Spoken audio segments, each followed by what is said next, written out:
बिना टेस्ट दिए आप अपना लाइसेंस पोर्तुगल में कैसे कन्वर्ट करा सकते हैं, तो आज हम इस वीडियो में ये बात करेंगे। तो मेरा नाम है वर्षा। मेरा नाम है मनीष। हम अपने चैनल फ्लाइंग कपल व्लॉग्स में में आपका स्वागत करते हैं। तो सबसे पहले क्वेश्चन निकल के आता है, why do you need the Portugal licence. तो होता ये है कि यहाँ पे सेटल होने के लिए एक ड्राइविंग लाइसेंस होना बहुत जरूरी है, स्पेशली कार के लिए। अब यहाँ पे बहुत सारी कार की जॉब्स होती है, जैसे आपने सुना होगा टीवीडी या ड्राइवर्स की जॉब काफी सारी होती है। अगर आपके पास लाइसेंस हो तो आप इजिली उन्हें ले सकते हैं। दूसरा, डे टू डे रूटीन के लिए भी आपको लाइसेंस की बहुत ज्यादा जरूरत है, क्योंकि यहाँ पे कुछ भी आसपास नहीं होता। फॉर एग्जाम्पल, अगर आपने घर ले लिया सिटी से बाहर, तो आपको बहुत पैदल वॉक करना पड़ जाएगा या ट्रांसपोर्ट में घंटों तक का सफर करना पड़ेगा। जो 15-20 मिनट का कहीं भी सफर होता है वो तकरीबन आपको 1 घंटा 1.5 घंटा, मतलब उसमें टाइम इजीली लग जाता है आपका। लेकिन अगर आपके पास कार है तो 15-20 मिनट में वो सारा जो आपका सफर है वो हो जाता है। मतलब कोई अगर डिस्टेंस पब्लिक ट्रांसपोर्ट में 1 घंटे का है, तो आपके ट्रांसपोर्ट में अगर आपके पास ड्राइविंग लाइसेंस है, कार है खुद की, तो आप 10 से 15 मिनट में वो कवर कर सकते हैं। बिल्कुल कवर कर सकते हैं। बट आप एज अ टूरिस्ट आ रहे हो, अगर ऐसे ही आपको गाड़ी चलानी है तो आप 185 डेज के लिए अपने लाइसेंस पे ही गाड़ी चला सकते हो। बट इससे ज्यादा के लिए आपको लाइसेंस अप्लाई करना पड़ेगा IMT से। मतलब अगर 185 से कोई ज्यादा ड्राइव करता है तो उसको अप्लाई करना पड़ेगा। अप्लाई करना पड़ेगा। देन वो अप्लाई करने के बाद भी उस डॉक्यूमेंट पे 90 डेज के लिए चला सकता है विदाउट लाइसेंस के। तो 185 डेज के लिए तो चला सकता है, इस पे कोई ऑब्जेक्शन नहीं है।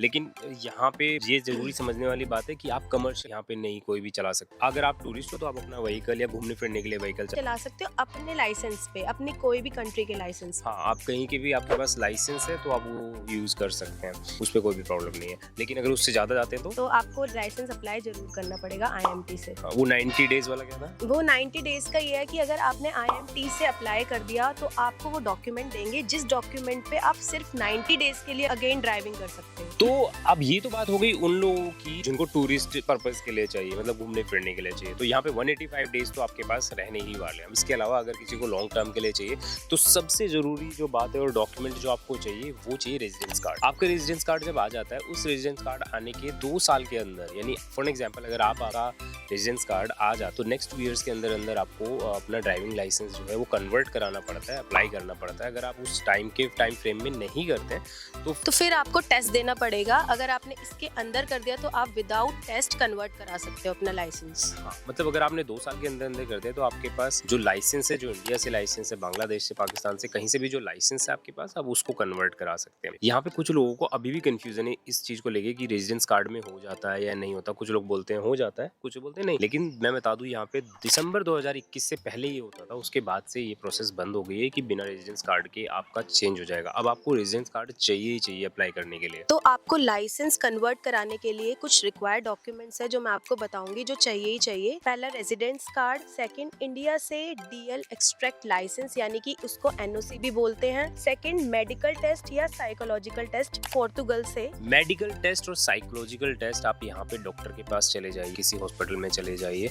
वहाँ पे जाके आप अपना टेस्ट कराइए। वो जो टेस्ट रिपोर्ट आपको देंगे वो आपको दिखानी पड़ेगी। और जो आपको मेडिकल सर्टिफिकेट वो प्रोवाइड करेंगे, वो उसकी वैलिडिटी सिर्फ और सिर्फ 6 मंथ्स की होगी। उसके बाद वो वैलिडिटी उसकी खत्म हो जाएगी। ये टेस्ट की रिपोर्ट आपको तकरीबन 20 to 30 यूरो की कॉस्ट में पड़ेगी। मतलब 20 से 30 यूरो आपको देना पड़ेगा इस कॉस्ट के लिए। डिपेंड करता है आप किस डॉक्टर के पास जा रहे हैं, कहीं पे कम है, कहीं पे थोड़ा ज्यादा है, बस यही फर्क पड़ता है। और यहाँ पे एक आई टेस्ट भी होता है। यार नॉर्मली क्या होता है, जब आप अपनी कंट्री में होंगे ना, वहाँ पे भी ड्राइविंग लाइसेंस देते हुए आपको आई टेस्ट जरूर कराना पड़ता है, जैसे ये देखने के लिए कहीं आप कलर ब्लाइंड तो नहीं है, आपको आई में कोई प्रॉब्लम तो नहीं। क्योंकि बेसिकली ड्राइविंग टेस्ट आप कहीं भी देंगे, आई टेस्ट मैंडेटरी होता है, तो यहाँ पे भी आई टेस्ट आपको देना ही पड़ेगा। मेडिकल डॉक्यूमेंट्स के साथ आपको मेनली SNS नंबर भी चाहिए अपना, और ये मैंडेटरी है। और ये सारे डॉक्यूमेंट्स कलेक्ट करने के बाद आपको IMT का फॉर्म फिल करना है। तो हम आपको स्टेप टू स्टेप बताएंगे कि आपको फॉर्म कैसे फिल करना है और सबमिट करना है। तो फॉर्म फिल करने के लिए आपको चले जाना है इस वाली वेबसाइट पे। सबसे पहले आपका नाम आएगा, date of birth, place of birth,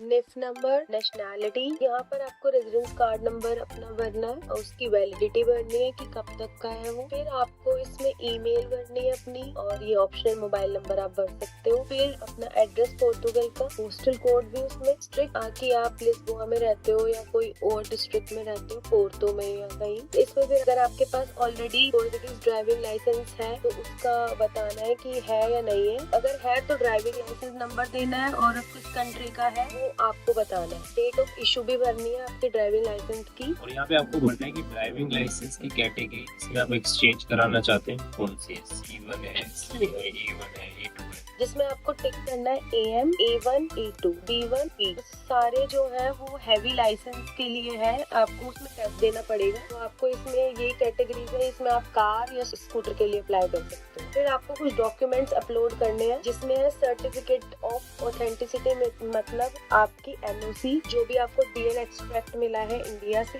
फिर आपको अपना ID डॉक्यूमेंट, फिर driving copy of driving licence, copy of driving licence में जो आपकी कंट्री का ड्राइविंग लाइसेंस है उसकी कॉपी आप, साइकोलॉजिकल असेसमेंट सर्टिफिकेट जो आपने पोर्तुगल में कराया है वो आपको असेसमेंट सर्टिफिकेट अपना डालना है। मेडिकल सर्टिफिकेट जो 6 मंथ्स के लिए वैलिड होता है वो आपको यहाँ पर डालना है। और इसके अलावा अदर डॉक्यूमेंट्स अगर आपके पास कुछ और हैं या फिर डिमांड की गई तो वो आप कर सकते हैं। हालांकि बस इतना ही हो। फिर इसमें आपको डालना है कि आप रेजिडेंस पोर्तुगल में कब से रह रहे हैं वो बताना, ठीक है। और फिर उसको करके यहाँ पे डेट वगैरह डाल के इसको डिक्लेयर कर दें। फिर प्लेस आपको अपॉइंटमेंट मतलब कहाँ पे चाहिए, ब्रागा में आपको चाहिए, लिस्बोन में चाहिए, पोर्टो में, मतलब जो भी आपके कन्वीनियंट है उसको सेलेक्ट करके फिल करके इसको सबमिट कर देना। फॉर्म सबमिट करने के बाद फिर क्या होगा? तो फॉर्म सबमिट करने के बाद आपको ऑटोमेटिक ईमेल आएगी कि आपका रजिस्ट्रेशन नंबर ये है, और सेकंड ईमेल आएगी कि आपका रजिस्ट्रेशन नंबर असाइन हो गया है। अच्छा, दो ईमेल आएगी आपको फॉर्म सबमिट करने के बाद। ठीक है, तो मेक श्योर कीजिएगा जिस भी ईमेल एड्रेस से आप डाल रहे हैं, जो भी फॉर्म में डिटेल डाल रहे हैं वो करेक्ट हो, क्योंकि ईमेल एड्रेस डालते हुए कई लोग गलतियां कर देते हैं और ऐसे में ईमेल फिर आती नहीं है और फिर उसको बहुत ट्रबल होता है और यहाँ पे इसके बड़े सारे चार्जेस देने पड़ जाते हैं अगर ईमेल वगैरह आप गलत डाल देते हैं। तो मेक श्योर हर चीज सही से करें। विद इन फ्यू डेज आपको एक और ईमेल आएगी कि आपके डॉक्यूमेंट्स की एनालिसिस हो रही है और प्रोसेसिंग हो रही है। फिर अगर आपके डॉक्यूमेंट्स अप्रूव हो जाते हैं तो वो आपको एक ऑप्शन देंगे कि आप अपनी डेट, डे और टाइम सेलेक्ट कर सकते हैं।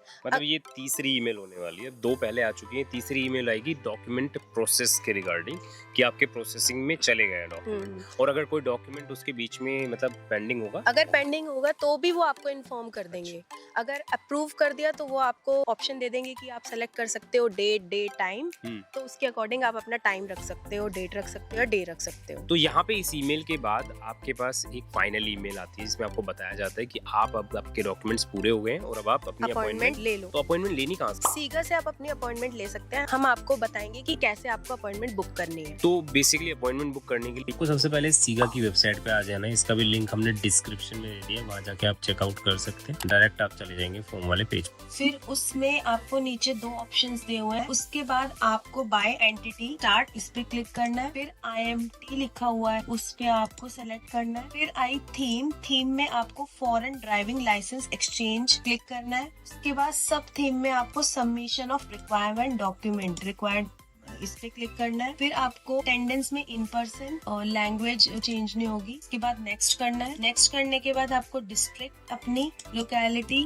उसके बाद नेक्स्ट करने के बाद आपको जो भी डेट, डे और टाइमिंग अपने अकॉर्डिंग सही लगे वो आप शेड्यूल कर सकते हैं। उसके बाद आप को सेलेक्ट करने के बाद एक पर छोटा सा बॉक्स आएगा, उसमें अपना नेम, अपना निफ, अपना ईमेल, अपना नंबर, फोन नंबर सब कुछ फिल करके सबमिट कर देना और फिर बुक योर अपॉइंटमेंट। फिर आपकी अपॉइंटमेंट बुक हो जाएगी। तो ये सारे फॉर्म फिल होने के बाद आपके पास फाइनल ईमेल आएगी, इसमें आपको बताया जाएगा कि आपकी अपॉइंटमेंट की डेट ये है और टाइम ये है और आपको क्या क्या डॉक्यूमेंट्स वहाँ लेके जाने हैं। डॉक्यूमेंट्स के लिए बता दूं, यहाँ पे जो भी डॉक्यूमेंट वहाँ पे मेंशन होते हैं वो आपको सारे ओरिजिनल अपने साथ लेके जाने, और सिक्योरिटी के लिए मतलब सेफ्टी के लिए एक एक कॉपी भी उनके करवा के पहले से रखवा लेना, कहीं आपसे कॉपी ना मांग ले। बहुत सारे सिनेरियो में ऐसा हो जाता है। बट जब आप वहाँ पर जाओगे वो आपसे सबसे पहले ओरिजिनल रेजिडेंस कार्ड मांगेंगे और उसकी फोटोकॉपी करके आपको वो वापस कर देंगे। उसके बाद वो आपसे 30 यूरोज फीस ले लेंगे, लाइसेंस फीस, और बायोमेट्रिक लेंगे, आपका फिंगर्स ले लेंगे और फोटो ले लेंगे। तो ये सारी प्रोसेस होने के बाद आपको एक डॉक्यूमेंट मिलेगा और उस डॉक्यूमेंट के बिहाफ पे आप 90 डेज तक ड्राइव कर सकते हैं और उसके बाद विद इन 1 मंथ आपका ड्राइविंग लाइसेंस मिल जाएगा। इन केस बहुत सारे सिनेरियो में वो डिले भी हो जाता है। अगर वो नहीं आया इन केस, तो आप IMT की साइट पर जाकर रिन्यू कर सकते, या फिर फिजिकली जाकर भी आप उसको रिन्यू करा सकते हैं। जब तक नहीं आता आप उसको रिन्यू करा सकते हैं बार बार। कोई भी IMT सेंटर जा सकते हैं इसको रिन्यू कराने के लिए। तो आज की वीडियो में बस यही था कि आप अपना ड्राइविंग लाइसेंस कैसे बनवा सकते हैं और कैसे उसे कन्वर्ट करा सकते हैं पोर्तुगीज ड्राइविंग लाइसेंस में। तो ये सारे वो स्टेप्स है जिससे आप कर सकते हैं। अगर आपको स्टिल कोई क्वेश्चन वगैरह है तो आप हमें कमेंट कर दीजिए, हम उसका आंसर देने की पूरी कोशिश करेंगे। तो बस मिलते हैं किसी और दिन किसी वीडियो में। Till then take care, God bless you, bye bye.